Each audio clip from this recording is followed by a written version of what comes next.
So the Cleveland Cavaliers won yesterday. If you guys didn't know, the Celtics and the Cleveland Cavaliers yesterday faced off in one of the most anticipated matchups, which is the 1 seed versus the 2 seed, because this is really what is setting the tone for the positions in the East.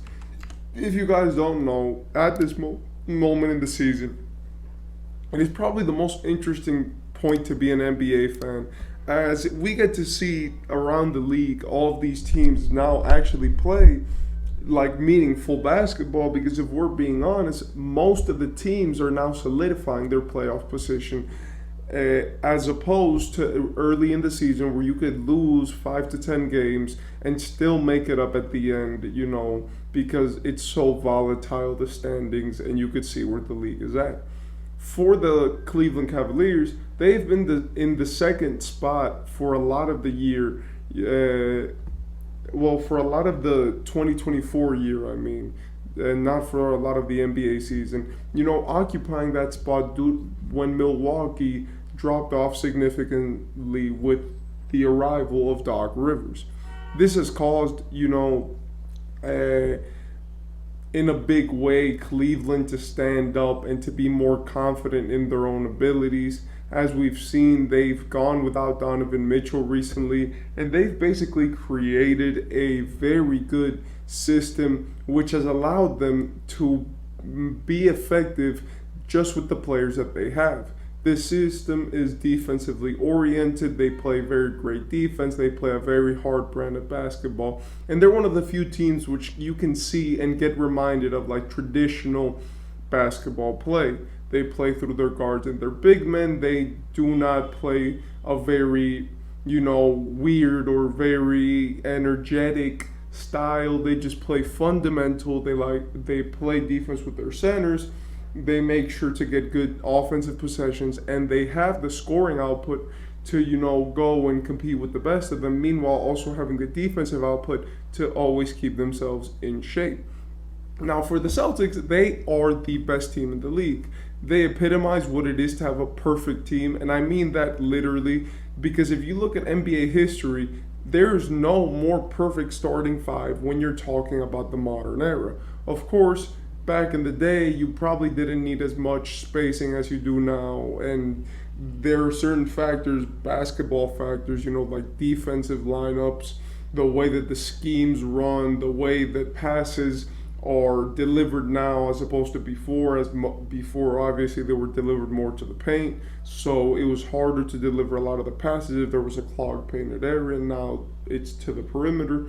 So when we see how basketball has changed, we can see one of the key factors being that 3-point shooting. And with the Celtics, they have everything that you need. They have size at every position, literally.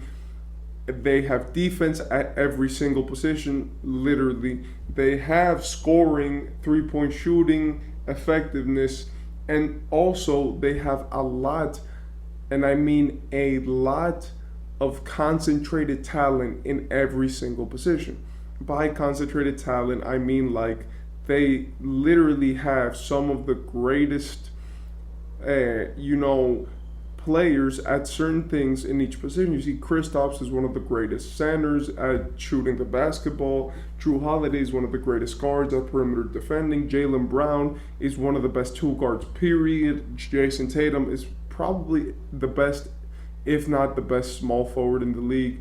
Meanwhile, a guy like Derek White is probably one of the best defensive players in the league, one of the best defensive guards for sure, and he's also a complete player in every sense of the word. So now, these two teams are different, and the Celtics seem much better. But yesterday they played, and it was honestly quite a show. First, I want to say that the Cavs, did miss their best player in Donovan Mitchell, so they do not have a scoring output of about 25 points per game, which they normally, rely on to keep themselves in steady offensive shape. But what they did have was Darius Garland.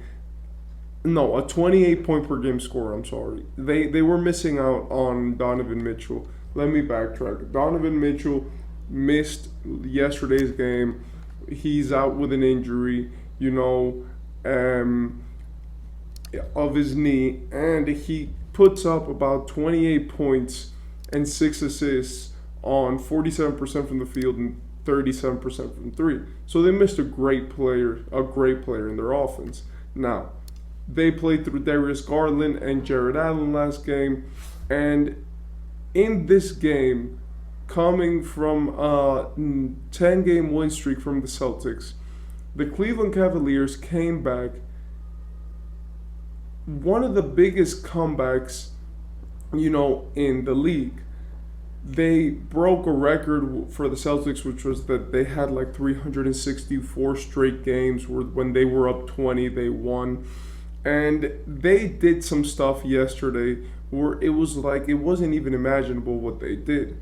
By the second quarter, they were getting blown out. And by the start of the third quarter, it looked like Boston had that in the bag. But as soon as Cleveland started to get going, it became a problem for the Celtics. With this, the Celtics responded by basically just ganging up on the Cleveland Cavaliers, doing some Celtics magic, and scoring enough points to take a 20-point lead by the fourth quarter.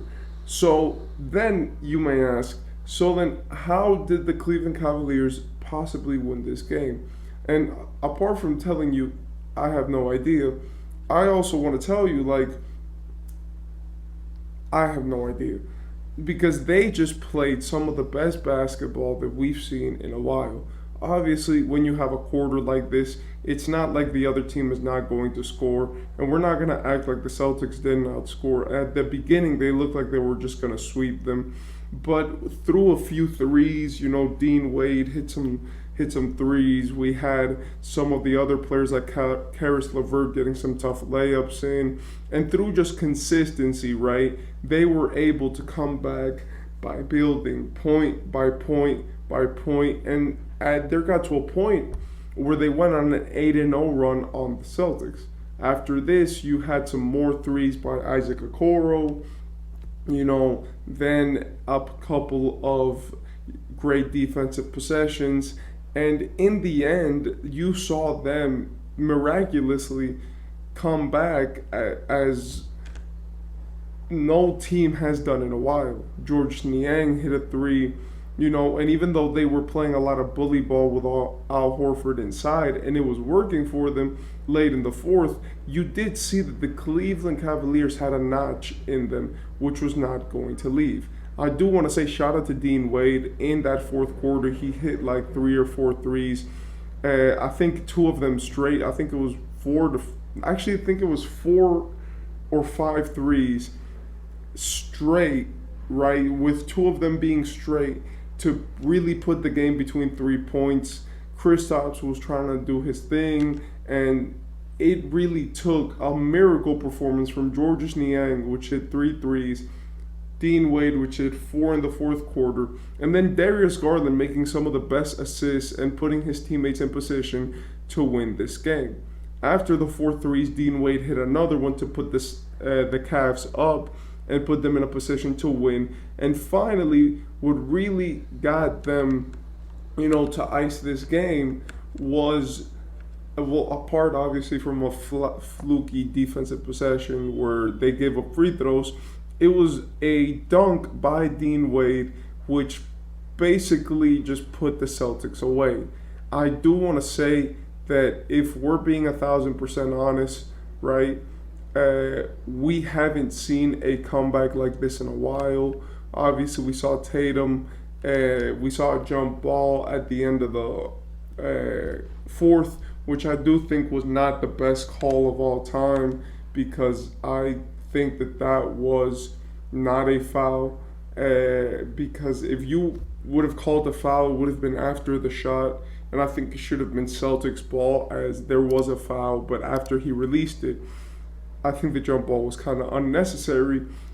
But Dean Wade in this game had himself the performance of his career, putting up consistent numbers, and this is why I think role players are important. The performance by Dean Wade this game, he had 6 threes, I think 5 of them coming in the fourth quarter. He had 23 points. He had a plus 16 plus minus, 8 rebounds, 2 steals, and 1 assist. In this 8 rebounds, he had 2 offensive rebounds, which one of them was a game-winning rebound where he did the putback dunk. And apart from that, his teammates in Georges Niang, with his three-point shooting, his 3 threes that he hit in the fourth quarter, Darius Garland playmaking consistently and ending up with 11 assists, and Jared Allen always keeping the ball in play made the Cavs win this game because they played with more and like they played harder than the Celtics. I'm sorry, and they looked like they wanted this win more.